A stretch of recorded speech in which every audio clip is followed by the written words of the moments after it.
So here we are. Yeah, 228. We've come Mm-hmm. a long way. Yep.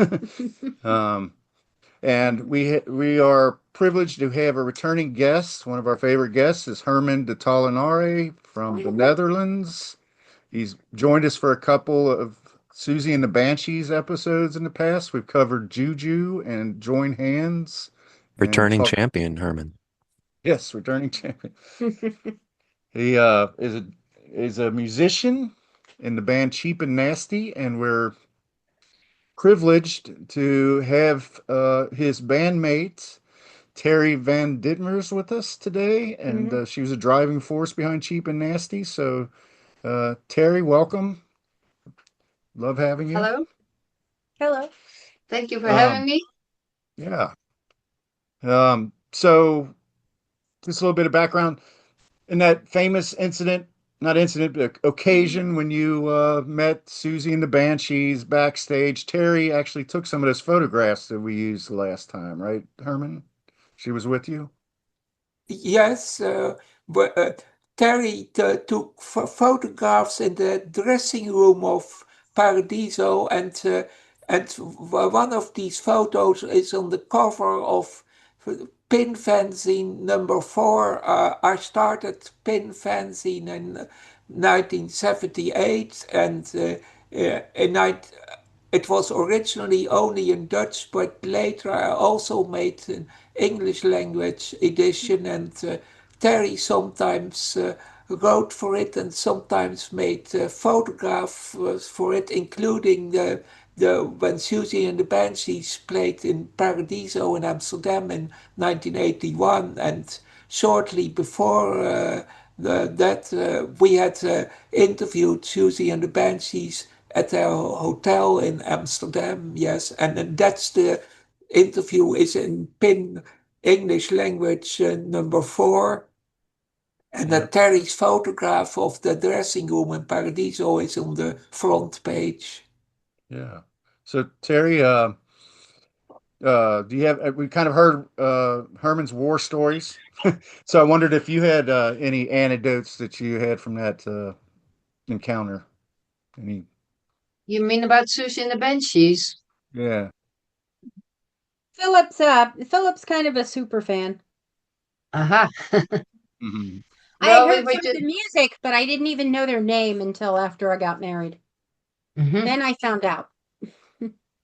Well, actually, I'm in a chat group now about 80s punk and wave, and we just discussed Susie and the Banshees in connection with The Cure because Robert Smith played for them at some point. Mhm. And we talked about how Susie and the Banshees were quite big in England then. And The Cure were pretty unknown still. And they were very surprised because I remember they were playing at Pandora's Box, which was a festival in Rotterdam they organized twice. And Mhm. they came out, and some fans came up for an autograph. So Susie and Steve Severin thought they wanted an autograph of them. But they walked up to Robert Smith because they had never heard of Susie and the Banshees except Uh, when they were playing at Uh, Pandora's Box. But they wanted Oh, an that's autograph kind of of Robert yeah. Smith.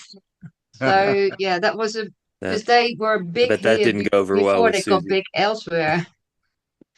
And also, he talked about that it's a bit Oh, that's sad. strange that if you talk about early punk, they name, well, the most important bands that we all know, like The Clash and The Damned, etc. But they never mention Susie and the Banshees, and they definitely were a major part and a very big influence on people.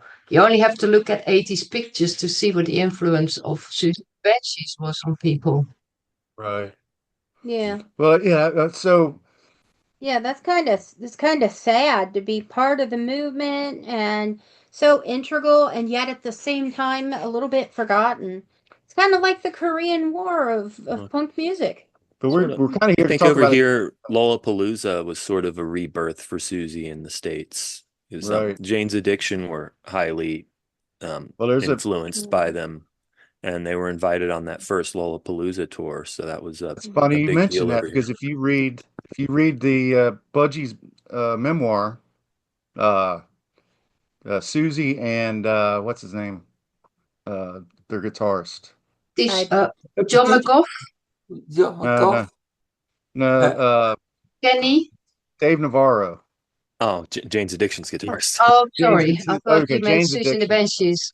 Yeah, well, there's some interesting stuff in there about Dave Mhm. Navarro and Siouxsie. But anyway, we're My- here to talk about Yeah, let's not go into a that. different band Yeah, today. we talk about Cheap and Nasty. Cheap Let's and get Nasty. back on track. Right.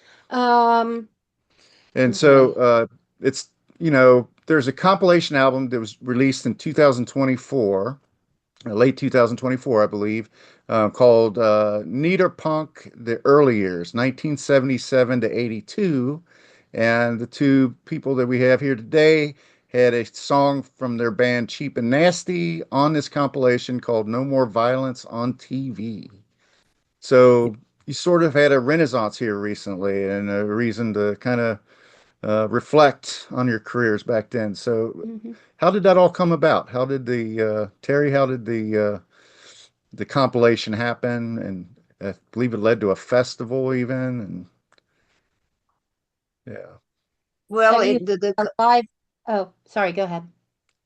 the guy who organized it, the Oscar, he got in touch with Herman for his book because he's writing books about punk in Paradiso. He started with one copy just for a one-off. They asked him just for a special occasion to write it, and that was the first days, and then it developed to a series of books about punk in Paradiso in the 70s and early 80s. And at some point, he made a special that was edition number 4 about Dutch punk. And he contacted bands who had been playing Paradiso back in the day. So that's how he got in touch with us. And well, Herman is quite easy to find, even if you don't have his number, because he hasn't moved since those days, so he's quite easy to locate. So he got in touch with Herman, and well, that's how we got into the book with the pictures, etc.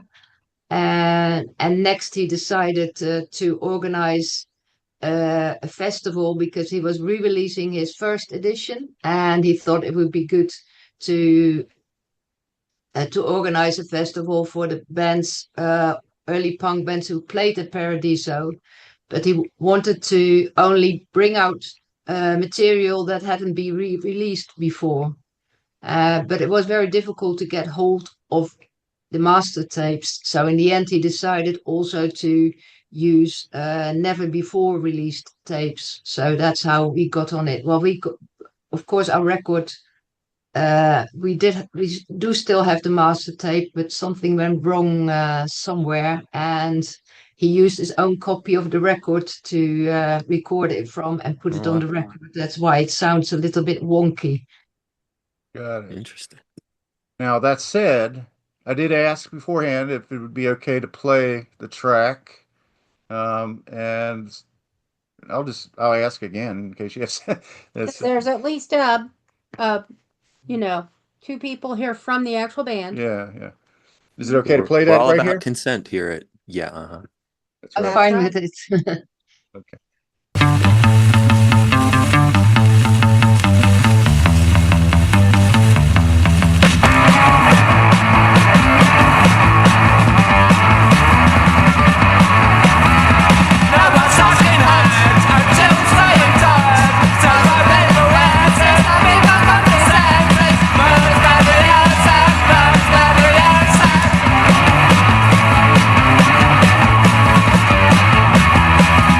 Thank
sound decent, but Sunshine came out.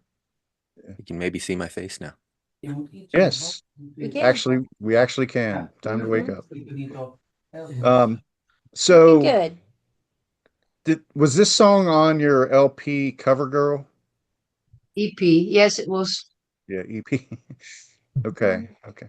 Um, and it's my understanding that it was a collaborative effort, Cheap and Nasty. Like I did read somewhere that they attributed a lot of the lyrics, most of the lyrics and the songwriting to you, Terry. But Yeah. it was a collaborative effort, though, right? I mean, there was a lot of cooks in the kitchen, I guess. You know.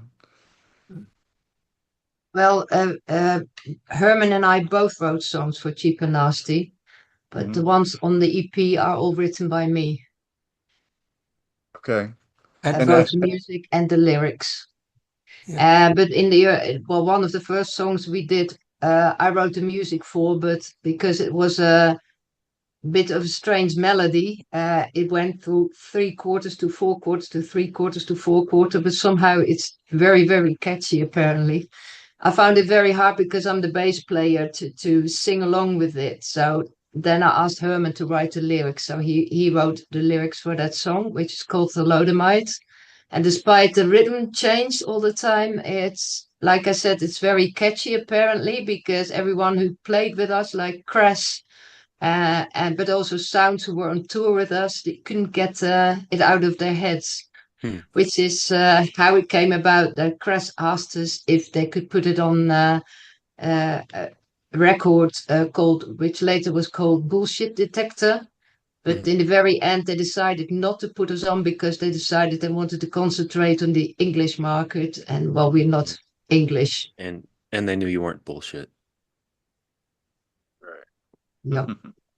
I have one remark. You said that the compilation LP came out in 2024, but it came out this year at the and 31st of August was the festival to launch it, and there about 10 bands played from Eton Crop, one of the old bands, to all the Flying Spiders, which were the only early Dutch punk band to get 2 LPs out on a major label, and then they were sacked. There were only 4 Dutch punk bands early Dutch punk bands who ever got a record deal on a big label. Everyone else had to found their own label, DIY label, like we did. Yes. That makes you authentically punk. Well, It's it's not and authentically it punk is to be on a major label. very unusual how we got the money to make the EP, because there was a motorist who had broken Terry's leg, and he had to pay Terry damages, and we used that money to rent a studio for one day, and in one day you can record 4 songs, and then we had to decide which 4 songs, and also not 4 long songs, because then the sound quality is not good. If you put 4 5-minute songs on an EP, that is not good for the sound quality. So we had one song of 4 minutes and 20 seconds so on one side, and so the other song on it should be short, and that became No More Violence on TV.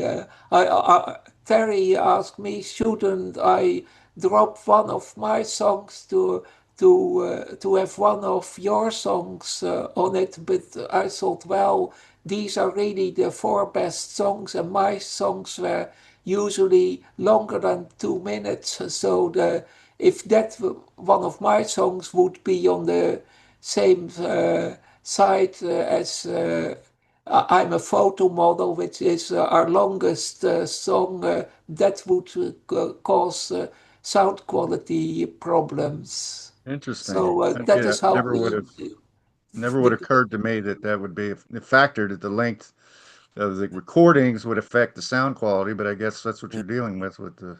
with a It digital came up. situation. It came up on one album that we dived into. Todd Rundgren, "A Wizard, a True Star." On that record, it was an LP, but he put like every second worth of sound that you could fit on a record, and as a result, the sound quality is pretty poor, but it's an amazing album. Yeah, that was it was a pretty good album, Hmm. but I guess an audiophile would be able to criticize it. But Yeah. um, so well, that's So what is no more violence on what is there any hidden meaning to it? I mean, what is the I like the what overt meaning. Yeah, yeah kind of. it's Yeah, Why is it seems violence to more work to me. acceptable on television over here than nudity, for example? Right, which is kind of ridiculous in my opinion. right Yeah, well, we have some views on that in Europe yeah with the American Yeah. problems with women's Yeah. breasts, which Yeah. we find totally ununderstandable, but never Yeah, mind that. no, sensible people No, over no, here don't we. get it either. Yeah, But yeah. I basically wrote about things that annoyed me, like it just really annoyed me, this big discussion, which actually mostly was on in America, that they thought Starsky and Hutch and that kind of stuff was too violent, and it should be banned from television because it was bad for the children, etc., etc. Which is And I kind of just thought it ridiculous. was very, very hypocritical. Yeah. Mm-hmm. And there's one Well, thing I hate, and that's hypocritical people. yeah, and yeah the lyrics also say, well, there is plenty of a lot of the people who said it is bad for the kids are consider themselves very pious Christians, but in the Bible there is a lot of violence, and also in other religions, like in ancient Greek religion. Well, the song lyrics mention how Electra murdered her mother, and in the Bible, Cain killed Abel, etc. So it's Mm-hmm. really hypocritical to say that there should not be depictions of violence on TV. Yes. hmm Yeah. Interesting Starsky and Hutch reference. You don't hear that all the time, but I was a big Yeah. Yeah. Starsky and Hutch Phil, fan when I Phil was and a I kid. grew up Oh loving yeah. Starsky and Hutch. Well, that was Oh pretty Okay. yeah. big on Dutch television, and when this discussion was going on. The mid Yeah. mid to late 70s. Yeah, Yeah. Yep. Yeah, the with the sequel not so fast good. cars. The movie, Um, so, but Actually, Muscle growing Aaron, you up, cars. mentioned, we had three cats named after characters on Starsky and Hutch. We had Uh-huh. Starsky, Hutch, and Huggy Bear. Wow. He was the pimp that he was their informer. right, Of yeah, course, by, also love the muscle cars in it. Yeah. right, the El Camino or El Torino, the car was practically a El character. Torino or El Camino, whatever it was, with the El, white stripe on it, red. El Of course, Yeah, Torino. my dad had the Pontiac Firebird Trans Am, and I loved to drive along with him in it. yeah, yeah. Definitely. Mm. But Aaron, you mentioned not a lot of punk rock isn't really known for its subtlety or hidden meaning. It is, like you said, Yeah, it's that's kind of in true. your face, right? It's probably overt. Yep. Uh, so I mean, that's the whole point, I guess. I remember when I was a kid, I had a friend, Richard, who was really into the Sex Pistols. That was kind of like my first exposure to punk rock is through him. And He's the one that got you you know, into Siouxsie, right? yeah, kind of indirectly, I guess. Gateway. Yeah. I think Kate. Who? What's her name? Kate Bush. Yeah, Kate's Bush. Okay. Yeah, when he used to say Kate's Bush all the time, so I said, "Oh yeah, my husband's really into that band, Kate's Bush," and one of my coworkers just laughed at me. And ironically, he was 17. Well, at least he He was laughed. like a temp, Yeah. a volunteer temp. He was getting credit for school, and he was 17, and he kind of laughed at me, and he said, "It's Kate Bush. It's a person," Right. and I'm like, "Oh." That's not how he says Well, it. you I'm make going to one get tasteless joke one time, and you live it. You live with it for the one rest of your life. one time. You still say it. I do not. Okay. But back on track here. We're talking about punk rock. We're talking about the origins of it. So, did it kind of grow up in the Netherlands simultaneously with this movement in England? Was it kind of like you know, kind of in lockstep? I mean, Well, I think for Terry, it started really in 1976, so very early before the first Sex Pistols album was out, etc. For me, it started 1 year later.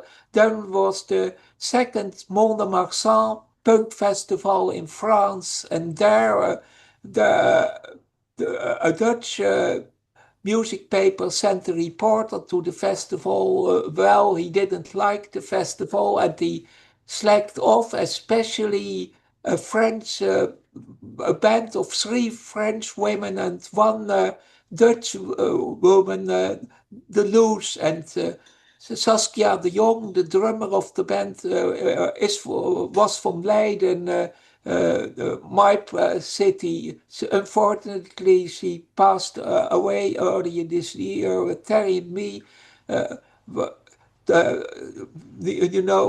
Saskia de Jong was really the first Dutch punk. She had already been around Malcolm McLaren and Vivian Westwood's shop in 1975, 76, and then she went to Paris and founded the first all-girl punk rock in France. She later came back to Leiden, and we played together with her. When we played in Paradiso, Saskia de Jong's new band, the Miami Beach Girls, were our support band. Well, it is really they got a lot of support. The Clash immediately asked them come to our tour of Britain and Ireland later this year and be our support band. Then and they played with Siouxsie and the Banshees in the Music Machine in London. It was a bit and so.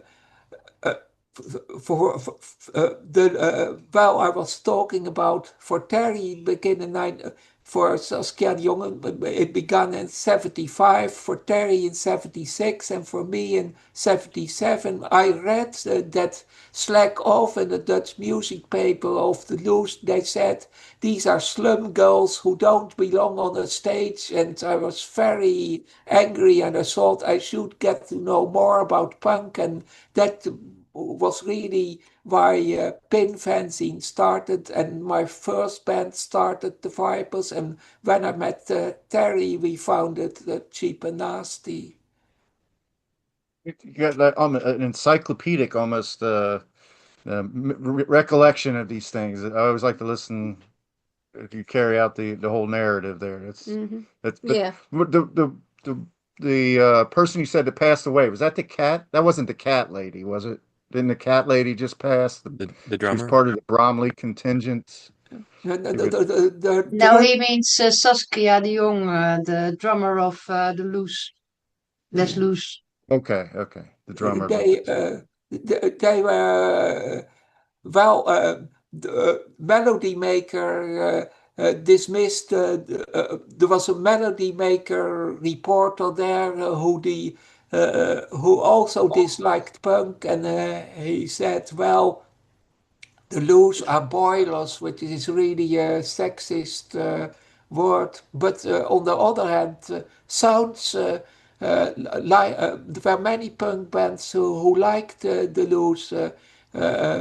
For instance, Public Image Limited, Saskia and the Loose guitarist, when after the Loose had broken up, Saskia de Jong stayed at the place of Public Image Limited, and so did the guitarist, and their guitarist later became our saxophonist. When we played in Paradiso, Raphael Devin, who had been guitarist of the Loose, became Cheap and Nasty saxophonist then, yes. unfortunately, she joined just after the EP had come out. It's a pity that are no recordings of her playing with us. She has passed away like off the loose. Only the bass player is still alive. Terry met her in Paris a year or so ago, yes. You say she switched from guitar to saxophone? Yes, Yeah. yes, it's a bit unusual, but she was good at both instruments, and even before she joined the Loose, she had been a reasonable, successful movie actress. She had played with, I think, uh, Belmondo, and but then she heard the first Clash album, and then she joined the Loose. Yes, Hmm. After the Uh, first uh, Clash album. You asked yeah. before if the Netherlands punk in the Netherlands developed at the same level and same speed as in England. It did not really. I knew about it early because I was reading English music papers. It did start pretty early in the Netherlands, like in '77, but we were trailing a little bit behind because it got really big by the end of the '70s. And round about, say, 1980, it was very big. And English people who came to the Netherlands said they really loved the scene like we had in Rotterdam because they said, well, it reminds us of how it was in '77, '78. But mhm. well, there was a lot of exchange because we all traveled to England. Like I was kind of part of the Brighton punk scene in 1978, 1979. And well, later a lot of my friends also would go to London to see bands, buy records, clothes, and everything. So there was a lot of contact exchange. And in those days, it was always also when you saw someone who was a punk, you thought, hey, there's somebody who thinks like me. And you kind of immediately connected, didn't really matter where you were from, and you would always help each other out. So if you would miss the last train home, then there would always be someone on whose couch you could crash. And it was the same when I went to England. I quite quickly found people who invited me to stay over. So, well, we all had very little money at the time, and I could almost always stay with friends or people I just met. And it was never a problem because you could trust each other because you were punks amongst each other. Cool. That's awesome. But, Yeah, that is. Now, I That's do also how I have first one went to Scotland. question specifically for Terry. Um, from your perspective, was there much misogyny? No, No? not amongst the I punks. mean, not amongst but I mean, like with journalism, because Herman specifically mentioned that he was that one particular journalist didn't like punk, but he was specifically kind of Yep. targeting the female bands. Some about the four Well, skinny girls. Yeah. Yeah. journalists just didn't weren't interested in Dutch punk bands, so there were no journalists. So there was Okay. no So you don't misogyny feel going like on. it was he but hated women and didn't like punk. well, not we did not really get misogyny from within the punk scene, but once Yeah. I spoke to someone, someone in the music industry, not a punk, who told me, if you have a girl in your band, no one will take your band seriously. That is what I heard. Yes. Well, Yeah, that's what you experienced. Okay. there have been 5 women in various lineups of Cheap and Nasty. So well, Yeah. Good for you. and well, the first punk in the Netherlands, so was Saskia de Jong, so the first person. But there is a bit of a problem now from well, not I would not say it was out of misogyny, but somehow the women in Dutch punk bands have been a bit forgotten. I have written an in memoriam, an obituary for Saskia de Jong on Punktuation, Punktuation magazine, but that was the only obituary for her. But when the Loose played, the got on the one hand. They got sympathy they got a big interview in the Sounds by Caroline Kuhn, and the festival, the audience at the Mont-de-Marsan Punk Festival really liked them, and the organizer said, "You will be the only band playing on both days of the festival." But on the other hand, they got misogyny, not only the Dutch paper who said, you are slum girls, and the melody maker who said you are boilers. There was also a French daily of the Bordeaux region, Zuidwest, and they said women should follow the maxim, sois belle et tais-toi, be beautiful and be silent. And the Loose did not do that, and that was very bad of them, yes. Well, there was... Naughty. Sorry, yeah? So Terry, you're a bass. Do you still play bass some, or just for kicks, or do you still pick up the bass guitar occasionally, or? Well, I switched to double bass in my psychobilly days. Cool. Psychobilly Day. Wow. That sounds interesting. Yeah. So started to play slap bass for many Yeah. years. And well, more recently I switched back to electrical bass, which was quite an adjustment. Somehow that felt much stranger than switching from electric bass to double bass. Interesting. But so I switched back because well, we kind of met up again with the old members of Cheap and Nasty, and we started to play again. And eventually, That's I was nice. playing.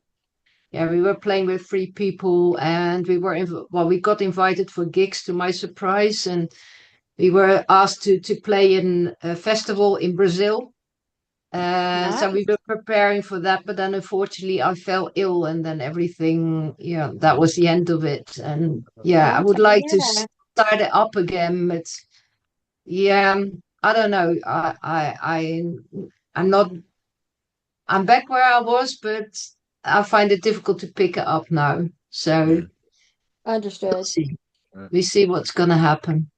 Well, if you I mean, do, I think there's the time of healing where you're healed from the actual injury, but I think there's more to it than that.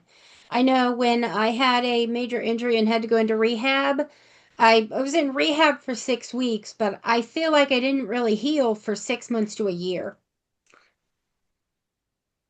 so did you like really just gravitate to the bass, or I mean, how did you End up come playing to, bass. kind of fall in love with that instrument over others? Well, when I was a kid, the thing to be was a guitarist. Mm-hmm. So I got my parents into getting me some guitar lessons when I was 12 or 13.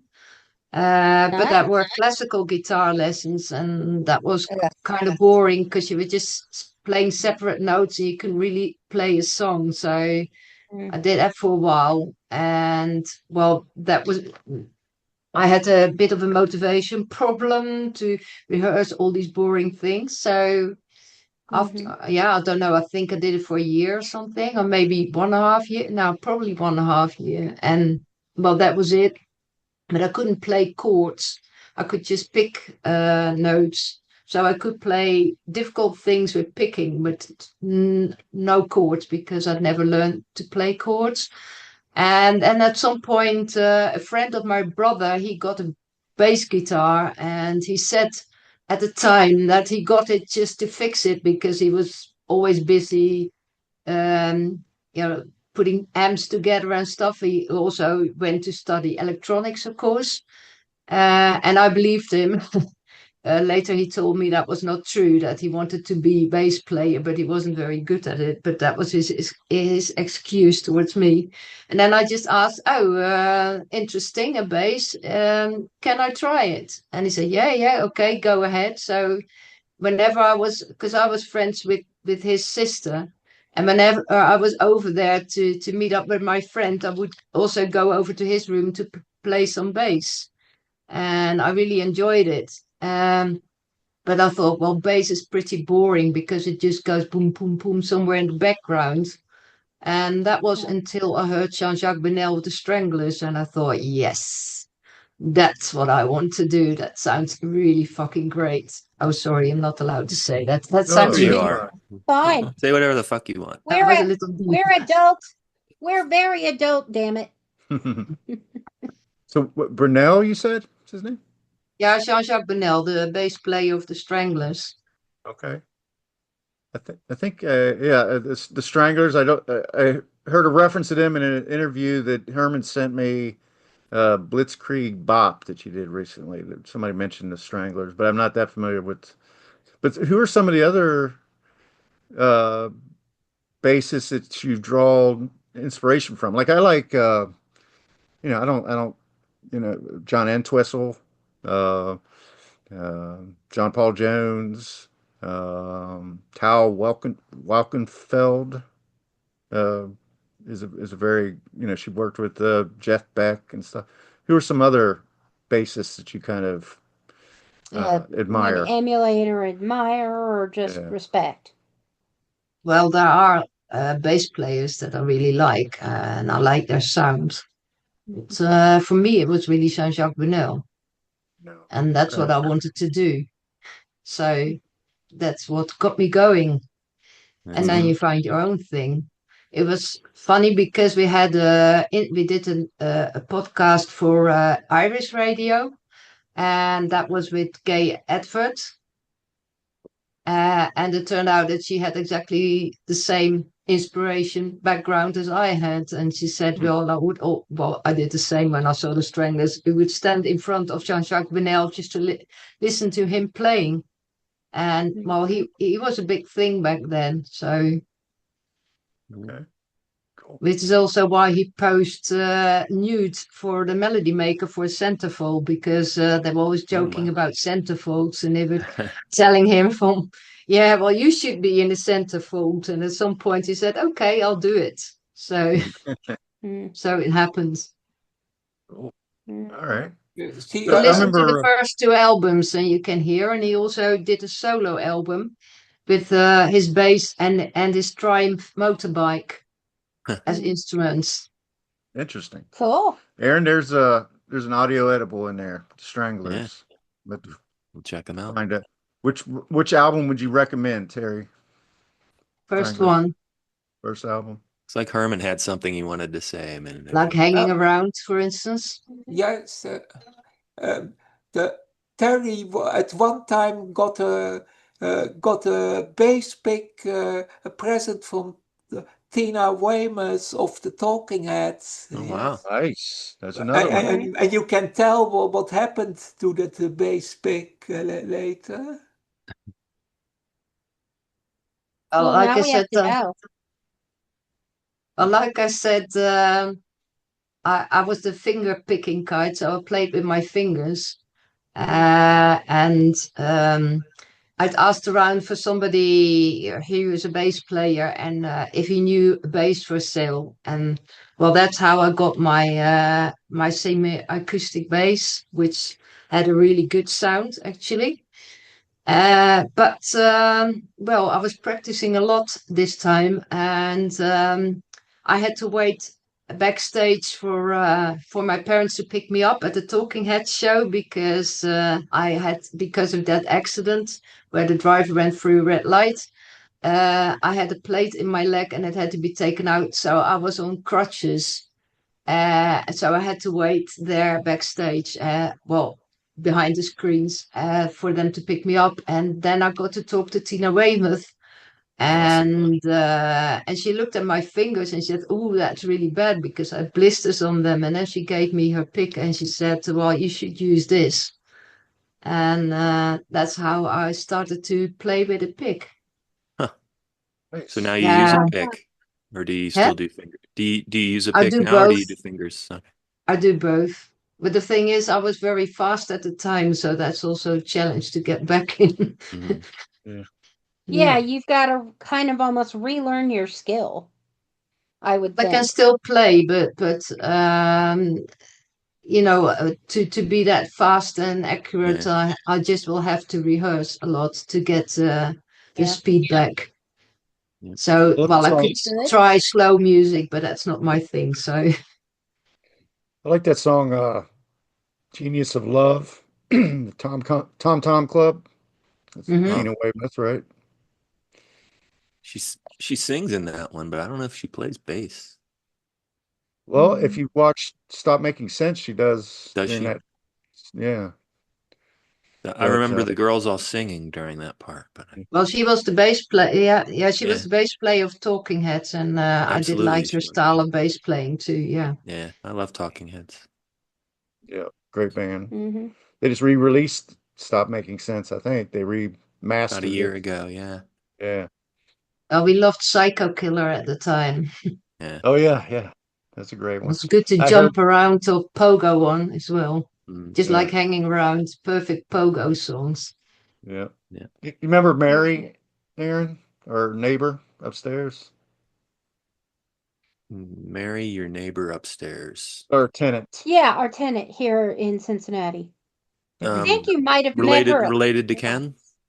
Nah. No. No. Anyway, I went out to get in my car one time and she was singing Psycho Killer at the top of her lungs. It's like, wow. You could Okay. hear it all throughout the neighborhood. She was in her own world. Good for But her. that is a cool song. Yeah, well, she lived in her own world. Yeah. Love you, Anyhow, Mary. right.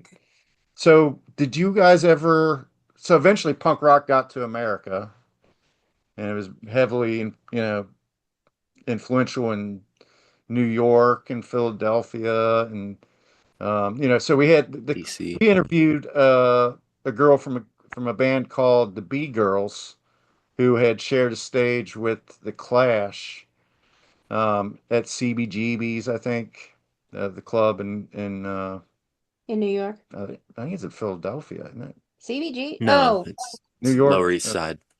yeah. There was We there maybe a actually branch out?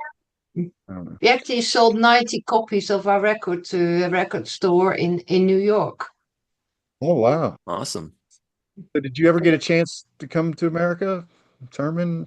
No, it was a bit difficult. Well, we were not signed to a major label. Well, we never tried also, but well, we uh, we went on a tour to various places in the Netherlands, in Berlin in Germany, and to Belgium with Zounds, which are a band who started out on Chrysler Records and who still exist. And that was the only tour, basically, because in the Netherlands most punk bands did not tour because it's a small country, so even in one day you can go from Leiden to Groningen, which is pretty far for the Netherlands, but you can be back the same night. And we went to England we played in Ipswich and we stayed there at the place of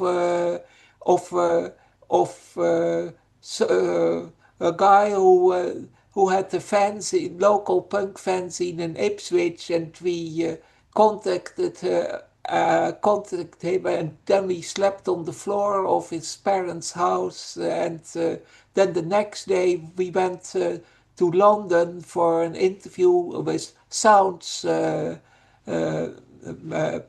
magazine. Well, they really Sounds really liked us, and they said the Covergirl EP was the second best record of the week. Yes, I That think. guy in Ipswich, in the meantime, is one of the legendary names, has become one of the legendary names in the house scene, actually. Okay. But well, we were one of the few bands to get written about in the English press, which was very rare. And we also got a Cool. very good review, which was extra rare. Yeah. And that's how, when we went to England to do that gig, they asked us to if they could do an interview. So we ended up with an interview and a picture in the sounds. Okay. Yes. Did And you ever play the 100 Club? no, we played in Ipswich in the Kingfisher. Ipswich. Yes, yes. And Okay. well, uh, we had plans to have a gig in Manchester, and there was a Manchester fans in who they tried to get a gig for us in Manchester, but then the guy said, "Well, the music scene is so bad, the venue situation in Manchester is so bad that I cannot get you a gig in Manchester. It's a pity, really. Well, we and then we went back. All the whole tour was in Terry's small car, and well, just four band members and Terry's bass amp fitted inside, and then we went by ferry boat to Ipswich no, to Harwich in England, and then by Terry's car to Ipswich, and the next day to London for the interview and to bring some copies of our EP to Rough Trade shop. Nice. Somebody I knew from the Brighton punk scene had tried to set up a little tour for us in the south of England, but that fell through for some reason. I can't remember why. Hmm. And well, we split up. Well, we did. My intention was never to become big. I just wanted to play in a punk band. And well, when we started to get famous, we split up. And then Herman well restarted the band with different people. Yeah. You had different, aside from you two, you've had Iterations. different bandmates over the years, right? Mm-hmm. Yes, Um, yes. At a, yeah. at a certain time, well, the new lineup played in the Netherlands, in Belgium. We opened for the band called Vice Squad from Bristol in England. We opened Uh, for them. They're cool. rather well known, Vice Squad. By squad. Okay. Uh, uh, You and know what? anyway, at the end of 1982, the problem was a lot of our gigs were in youth clubs, and at the end of 1982, the Dutch government decided to cut back on subsidies for youth club, and that meant became very difficult for punk bands to get gigs, and they said to me van, you should send an audio tape if you want to play. Well, we did, but then didn't hear anything, and and I phoned them again, and they said, we lost your tape, sent a new tape, and Oh I no. sent a new tape, Nice. and they lost it again, and at the end, well, we had a rehearsal, and then the others said, are there prospects for a new gig? And I had to say no. Well, we didn't disband. The band Cheap and Nasty has never been disbanded officially, but well, we forget to make plans for another rehearsal. That was really Yeah. well. Well, when you do, try to set a date in Cincinnati. We'll come out and see you. Yeah. Yes, thanks. Come near Cincinnati. Yeah. We'll go anywhere within 2 hours, and that includes Kentucky and Indiana. I, You know, uh, I, we had I, a we had a we had a I, news program called 2020, and when punk rock was just starting to emerge, like in the early '80s, they did a segment one time that just put the fear of God in you. I mean, it was like, you've heard about Well, in your parents. satanic panic or whatever. Well, Yeah. they were talking about the Sex Pistols and all the slam dancing and self-harm and Crash Darby and all these characters. And it's like, that news segment, in me at least, it kind of, it built up an image of so how, when at these That's the concerts, old how, Hugh Downs show you're talking about? yeah, the old Hugh Okay. Downs hosted show. At these concerts, did you get a sense of uh, danger, or was there any, was the audience ever so out of control that you felt endangered or anything? Not really. There was never really fighting at the concert. Sometimes there was fighting just outside when we played. We in 1981, just after our record came out, we organized we had a concert in a bar in Leiden. Well, it was the first time they ever had live music on, and I asked the Miami Beach Girls of Saskia de Jong for their first gig. They had just been founded, be our support band then, and they came and we came, and after it was a good concert really, and after the gig there was a hand cart, and me and two 15-year-old girls who were our road crew pushed the hand cart back to the house of the singer of the Miami Beach Girls, who had also sometimes been our drummer, by the way, Maria. But Terry had invited a few punk girls from the Hague, and they were attacked just outside the venue by John Travolta discos. While you hear No, it weren't discos. It well, were Well, what? okay. So you said it wasn't disco. What was it? no No. foreigners. Hmm. Okay. Hmm. They just came round the corner and they started kicking the two girls. Jeez. Oh wow. And well, they fell to the ground because, well, it was totally unexpected, and well, we're two guys and one just kept on kicking them against the head, etc., and then the other one kind of said, well, calm down a bit, try to calm him down a bit, but he wouldn't. And then the night porter at the door, the doorman of the club, he came in and he managed to free them of this guy. Wow. Were they Americans? No, Oh, okay. Now Well, my question there is, do there was you no, do they you think were it was people with an motivated Islamic by like the music or background. I'm sorry. okay? there was once only time at a concert, well, not real violence, when we played in Berlin. There were right-wing skinheads who throw empty beer cans at us. Well, but it stopped pretty soon. It did help that I did know very well how to swear in German, and I hadn't expected that. And then it was like That's I said, actually I said, if yeah. you don't stop throwing these beer cans, because well, I had to see my acoustic bass, and I didn't want it to get smashed.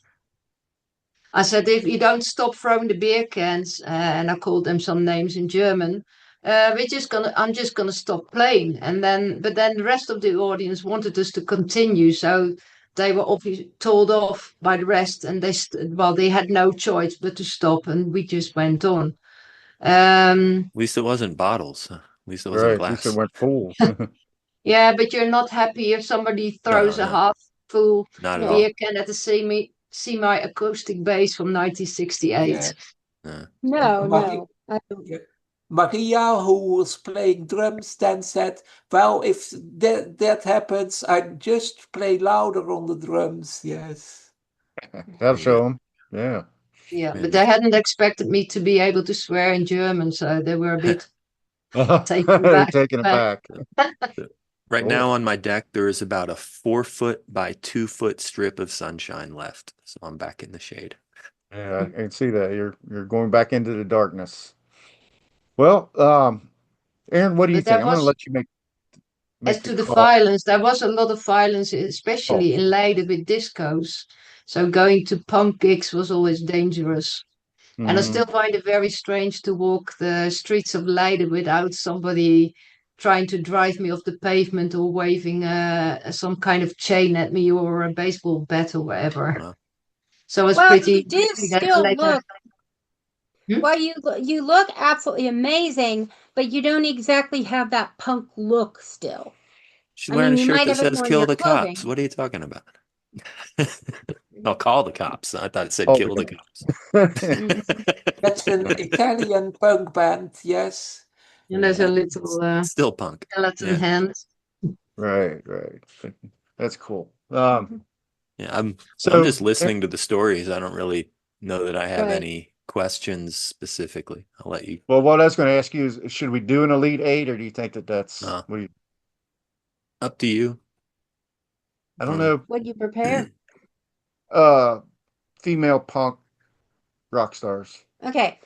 Terry, the Herman's been involved in an Elite Eight before, but basically what it is it's a situation where we name two bands So, and you say which one you know are that you kind of lean your towards. preference between Yeah. two. And sometimes it can be difficult, and sometimes you're like, yeah, that one's great, that one, eh. So, Are you up to it? If you don't want to do it, that's fine. Some people Uh, don't want to do it. are you asking me or Terry? The Both of pair you. of you. Okay. I didn't hear that. Both of us? Yeah. Yes. Or yes. Mhm. Lisa, why don't you read them off? Okay. So And I will be very precise.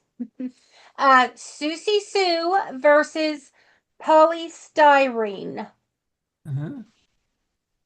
Ooh, that's a Yes. very difficult one. We only can say one or the other. We can't say Yes. both. Right, yeah, right.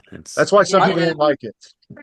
You're it's the you American somebody's got to win thing going on here.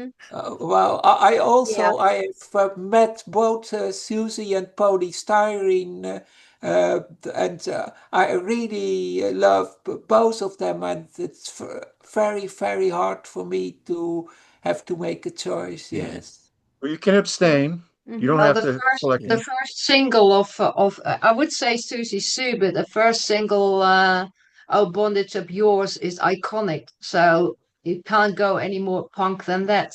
Like little girls should be seen and not heard. Oh Bondage Up Yours. So you So you Yeah, I experienced that growing up. It did not work. so that's a polystyrene for you, Terry? Yeah, well, with other songs, I would go for Susie and the Banshees. So I'd rather abstain. all right. Okay, let's do abstain. Okay, let's We're off to a great next start. one. We might have Wait a minute, wait a full minute. I'm not abstinence. abstaining. I'm going to Okay. go with Susie. What about you, Right, Aaron? Aaron? Yeah, I'm not familiar enough with Polly, so I'd have to go with Susie. Okay. All right. So, So that's 50-50. well, you break. You're the Oh, tiebreaker. yeah, I haven't I actually I don't really follow the scene. I'm gonna have to vote Susie just because I know that Philip is absolutely obsessed, and I have actually dressed up as Susie. So, you know, or was that Kate Bush? Susie. Okay, Susie. yeah, I thought Kate so. Bush and Susie are very They're different. He's very different. I don't see the Very, connection very there. right, but Philip is very into both. So, you know, Yeah, but I it's don't. very different Yeah. singers. So, Okay, so I guess Susie moves on. So Patti Smith, or is it Smythe? Smith. Smith, okay. Patti Smith versus Alice Bagg. I Well, have to go for Patti Smith because I don't know who the other person is. Yeah, Okay. same. I Yeah. know both of them, but it's very difficult to say. Alice Beck was really a pioneer on the West Coast among yes, and Patti Smith was really a pioneer in New York on the East Coast. So again, I would say 50-50. I have never met Patty or Alice, by the way, but Okay, so again, undecided. Okay. Right. All right. Okay. So that's 2 for Patty. I'm gonna go with Patty also.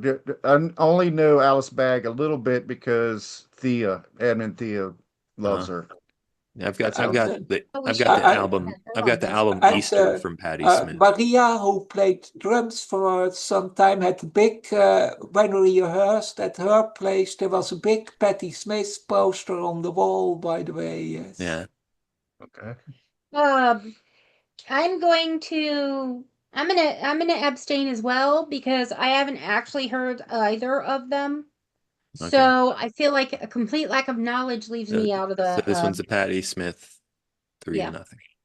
Right. Okay. Number 3, Mia Zapata versus Wendy O. Williams. I don't know either one, so I'm going to abstain. Okay. Well, again, it will be Wendy O. Williams because I don't know the other one. Okay. And at the time, I thought it was really cool that she was sawing this old American car, full-size car in bits with a chainsaw on the stage Oh, of wow. Paradiso. In those days, she still looked the really beautiful stripper she was. That was before she hardened her look. Yeah. And well, I'm very sad about how she ended. Right. She was very theatrical. I mean, it was like you said, with the chainsaw dismantling the car and all that. How did she end? She committed suicide, Oh, but I'm not sure that's never Off how. a But mountain or something like that. Mm. Couldn't with a handle it mountain. anymore. I also I agree with the choice of Terry because I heard the Plasmatics first record really when I visited Terry in Delft. Then she played it, and I had read a very negative review of the Plasmatics that this is. Punk selling out commercially well. It was in ore, so you should be careful. Ore is a bit of a establishment paper, so you shouldn't trust what they write about punk, really. But then I heard the record at Terry's place, and it was really a good record, really. hmm yeah, I know what you mean. Like Rolling Stone, Melody Maker, all this stuff. They're really not. That's not where you're gonna go read about punk rock, really. I don't think. No. Okay. So that's. Wendy. So I guess it's yes. It's Yeah. gonna be Wendy for me. And Mia Okay. Zapata. I don't know how popular she was outside of Seattle, but she was huge in Seattle. I can't think of the name of her band, but she was a victim of homicide, actually. Oh. She was, uh, it, people believe she would have been a superstar on the projection that she was on. She would have been part of that whole grunge movement and everything. But Wendy O. Williams. Okay, our last one. Lise, what's our last one? The Slits versus the Loos. Yeah. Yeah. Well, the Loos were for me really the start of punk. But when I came in London for the first time in '78, I also was at the Slits gig, and it was really great. And I reported on it in PIN, and later they came to the Netherlands, and I interviewed them.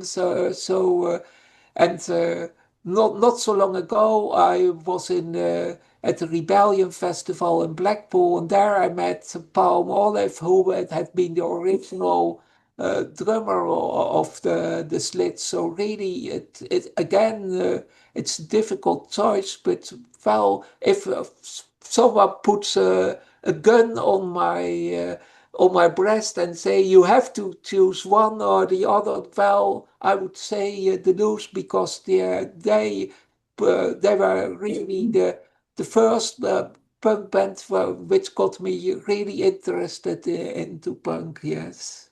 Okay. I thought when I made this up, I thought maybe you picked the Lose, but it was not an easy choice for you, apparently. What about you, Terry? Well, also very hard because, well, the Loos were pioneers. And so I'm a bit biased also because I knew two of them, the bass player and the guitarist. And well, it was, And the drummer, yes. and the drummer, yeah, I thought I knew three, and then I thought it was the third one. I forget the one I know the longest, which was the drummer. But I find it very difficult because, well, they were important because they were also the very first all women's band in France at all. So yeah, but the Slits, well, they introduced reggae in punk music in a very clever way, and so they. Yeah, I find it very difficult. I think music-wise, I like the Slits better, but they both have a value which is incomparable, really. It's like choosing what we would say in the Netherlands between an apple and a pear. Hmm. Yeah. You can't. Well, I think Aaron was Apple right on. or orange in English, yes. Yeah. Aaron was right on when he said this is probably a very American exercise where one side, some people are Yeah. like, I don't want to mess, I don't want to really, Yeah, somebody's got to win. I don't look situation. at things that way. So it's I'm kind gonna of I'm gonna go with the Lose just because they come up every time we talk to Herman. yeah, good rationale Very there. good reason to do so. I'm gonna go. Didn't Budgie play for the Slits? Yes. Play drums? Okay. So Yes. I'm gonna go with the Lose. But not for that reason, but Mhm. more akin to what Aaron. Shots fired at Budgie. I think you made it. Yeah. I think you made it very difficult for us to choose on purpose. Yeah, Yeah. those are some Not tough ones. really. It just kind of happens that way. Sometimes it's easy, sometimes it's not. Well, that was just round one. So now we got Yeah. round two here, please. Okay. Go ahead. How do they Siouxsie line up? versus Patti Smith. Siouxsie. Yeah. Okay. I think Siouxsie too. I've never been at a Patti Smith concert, but I've been several times at the Siouxsie and the Banshees concert, and also with Siouxsie's new band 2 years ago. Yes, and Terry and me interviewed Siouxsie and the Banshees. Yes. Right. I'm gonna Okay. go Susie. Okay. This one might be a Susie. I sweep. think I know what Philip's gonna say. I can make this. Yeah, Susie. All right. Okay. Was that a sweep? It That was a sweep. Oh. Okay. You get to see my new room. Sweep. Susie had an easier time in the second round than the first here. Yep. But Okay. Wendy What's O. the next Williams versus the Lose.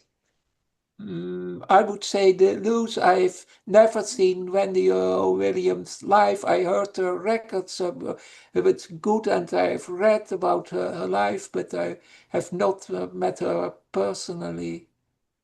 okay. Mm-hmm. Good reasoning. Terry? Um, hard. Yeah. Here we go. Yeah. There's no real stakes either. I mean, Yeah. Nobody Yeah, actually wins a prize. they or don't gets a win trophy. anything. Yeah. Okay, there's already one for the Loose, and I assume there will be more, so I'll go for Wendy O. Williams. Okay. So. I'm gonna go the Lose. Okay. I'm not Where we really at? familiar with the plasmatics. 2-1. Oh, Wendy. okay. Or the Lose, I'm sorry. Right, The right. Lose. I think Well, for me, it's then I Wendy go Williams, not the first. Plasmatics, because then the Loose win. Okay. Okay. Yeah. I'm not gonna- familiar with Wendy O. Williams. I should have said. I'm gonna let her I'm gonna project. put Lisa on the spot. I'm gonna say Heard of either of them. So I'm say Wendy O. I'm Williams. to abstain. Right. Okay, so it's 2-2. Yeah. I'm gonna go with the Lose because I've heard their name before, and Right. I have a lot of respect. Not to say that Wendy O. Williams is in any way not great, but I respect Herman. We've spoken to him before, and I know that he has quite a bit of knowledge. So yeah. All right. Okay. So here's the Thank matchup you. we've never wanted to ever have to see or do before. Mm. What do we got? Boy, Boy, are you This is for right, this is baby. for all the marbles, as they say in Mhm. Inglewood, California, wherever. And there are no actual marbles, not even a statue or a certificate. Siouxsie Sioux versus the Lose. It's a shame it had to come to this. I'll start. I've actually heard of Siouxsie. I've heard her music. Yeah. I've dressed as her. Gotta go with Siouxsie. All right. I'm Well, sorry, but I'll have to go for Siouxsie because she's a bigger part of my life. And then there's nothing against any of the persons that are, on here if they didn't win. They made the list. They were nominated. Right. Just being It's nominated. it's is an honor. Yeah, right? who made the list? You did. They made it up. I made it up. Philip. Oh, but I didn't- It was 100% Philip, not, anything against. I didn't know we were going to do this or not, so I just put one together real quick right before the show. But Which is pretty much how all of but our a lot of lists times it happen. draws a lot of stuff out. Mhm. If we do it And we like get this. conversation, Yeah. So right now we got So we got Siouxsie. Okay. Herman? Yeah. well, again, a very big problem making a choice. make you pick between your they children both mean very much to me. Sophie's choice. Yes. I would Um, like the Lose to win. So yeah. Okay, there we go. in that case, the lose maybe because Okay. Siouxsie is still. I heard what I heard last. She's making a new record, so she's still going. But the lose, unfortunately, only the bass player is still alive. So Siouxsie doesn't need it. The lose needed more to be still remembered because there were a big influence at the time. They got many positive reactions and also some misogynist negative reactions. But now Saskia de Jong was the first Dutch punk, and she was slacked off in Oor, but now she passed away early in this year. There was not an obituary in Oor. I wrote the only obituary, as far as I know, That's a little about sad. her. Yeah. Mhm. You've Well, swayed me. I I'm going never to vote felt the lose now. so it's 2-2. Okay. You got to decide. I voted. I Voted voted first. For She Siouxsie. voted Siouxsie. So I voted first. did. I voted right. No. I don't think I you got to did. decide. You're the tiebreaker. You're the Oh, tiebreaker. jeez. Do you I've never felt like history or do you go with your heart? I've never felt more of a jerk. History or heart? I've never felt more of a jerk than I have making you decide, but now I feel even worse now that I have to decide. This is because I know that you guys love that band. I know that the Lose are very, you are personally affected by that band and you love that band. And so, but I gotta go with Siouxsie. I gotta go with All Siouxsie right. by a nose. But so Siouxsie is our champion All right. of the episode. So, Mm-hmm. but this has been amazing. I always enjoy having Herman on, and now it's even double the pleasure to have Terry. Yeah, it's great having you both. Thank you. Yeah, Thank you for coming on, Terry. really Thank you. enjoyed it. Do you have anything you want to promote? Any websites?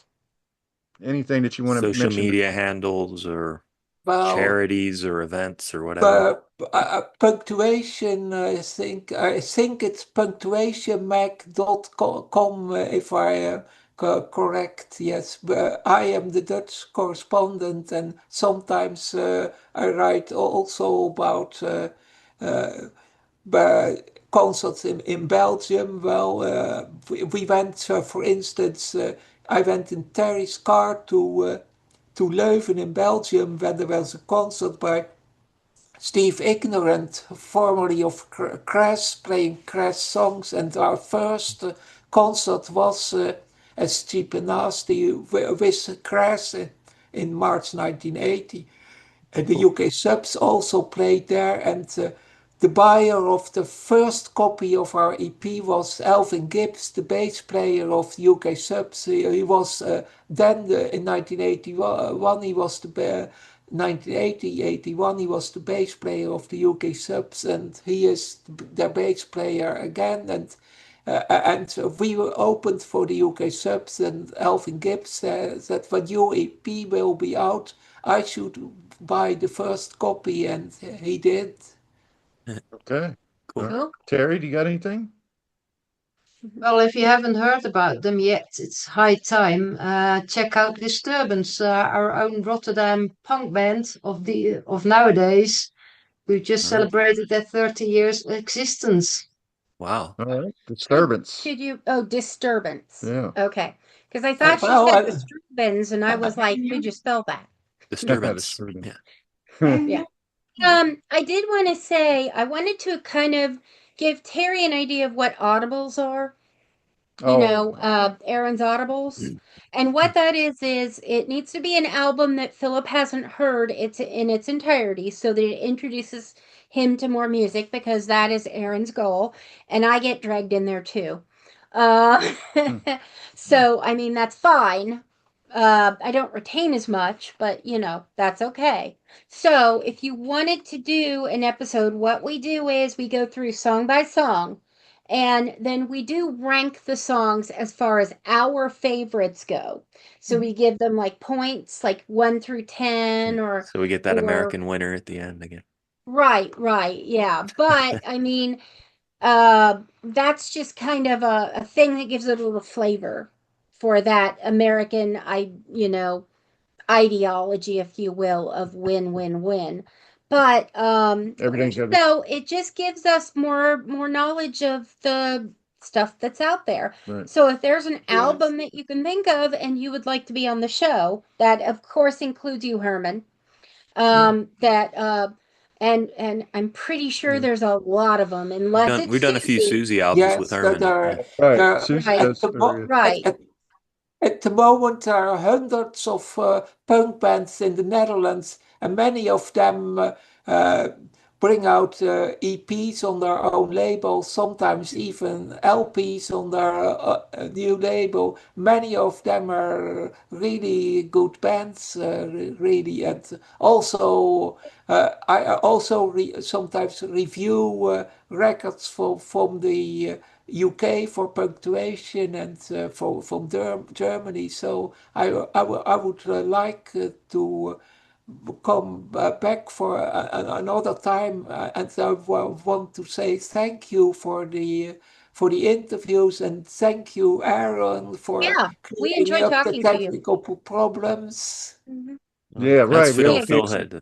Phil fixed the technical problems. Yeah. Well, I'm willing to nominate the record of Disturbance. All right. Disturbance. Okay. Okay. Yeah. Let That's, us know when you can come on and we can do that album. Herman, you would of course be welcome as well. Yes. We like a good group. All right. Yeah. And I- let's see. And is there, I mean, this has been, thank you for coming. I didn't get to do the intro, so I'll do the outro.